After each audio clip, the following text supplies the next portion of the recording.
Hi, this is Jean Marie Jobs, executive coach and trainer for Novus Global. Often with our clients, we explore several components that really impact team dynamic, efficacy, and success in an organization. And one of those dynamics is avoidance. We all avoid at certain times. We avoid making the decision. We avoid those awkward conversations. We avoid a project. If you're like me, you're avoiding writing a book right now that's almost done, but not really. There's all kinds of avoidances that we have in life. And here's the fascinating piece around avoidance. Every time we avoid, we get a little hit of dopamine, like, yes, we did something. And because we actually didn't solve anything, we didn't move anything forward, the other thing that happens is it sets up a cycle in our brain to overthink the next time. When we avoid, we get that immediate relief. That deep sigh, that breath, that this is going to be okay now. Your brain says, if I skip this, I feel relief. It's called negative reinforcement. We skip something that we need to do, that we're committed to do, and we have a moment of relief. And it feels good. And then it reinforces that skip for the next time. And it becomes a self-reinforcing loop where stress rises, we avoid, we feel better, and the next time it happens again. And we train ourselves then to avoid. And it's not just avoiding the big decisions. It can be lots and lots of smaller decisions. The emails still need answering. The book needs to get written. Those difficult conversations that we've been avoiding snowball. And ultimately, our brains never get the chance to test if what we were afraid of was actually true or not. Studies show that avoidance blocks corrective learning. If we can't make a mistake, course correct, and keep moving, we can't learn.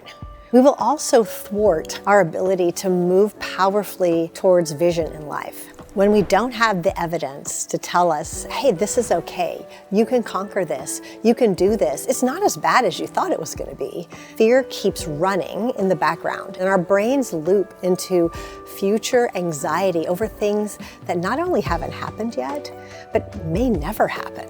We don't know. We haven't tested.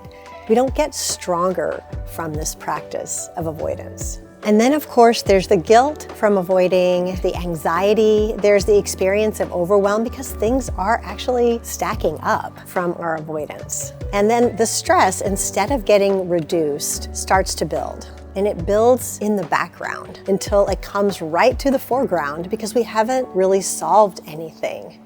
By avoiding, we often simply prolong and expand the inevitable.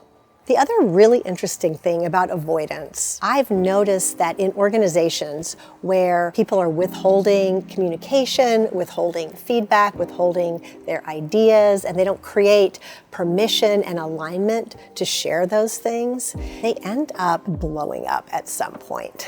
It's like the radiator. It makes this little sound until it just explodes because we're not meant to stuff everything down and just keep on moving.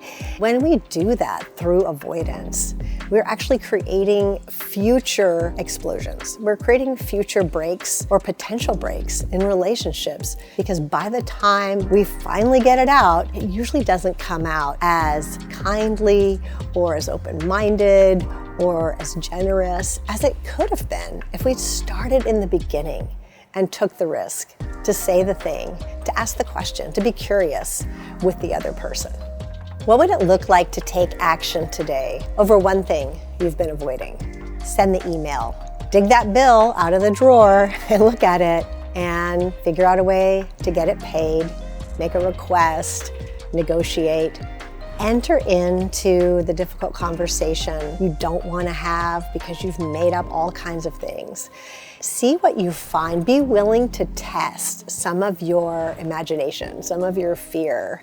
When you do that, you tell yourself, I can handle this. You give yourself new evidence, and that new evidence lets you know, I can handle more things than I thought. I'm more capable than I thought I was. This person, this situation, this circumstance is not as daunting, as difficult, as painful as I had imagined. And it helps rewire the brain so that you don't continually get caught in overthinking and anxiety loops.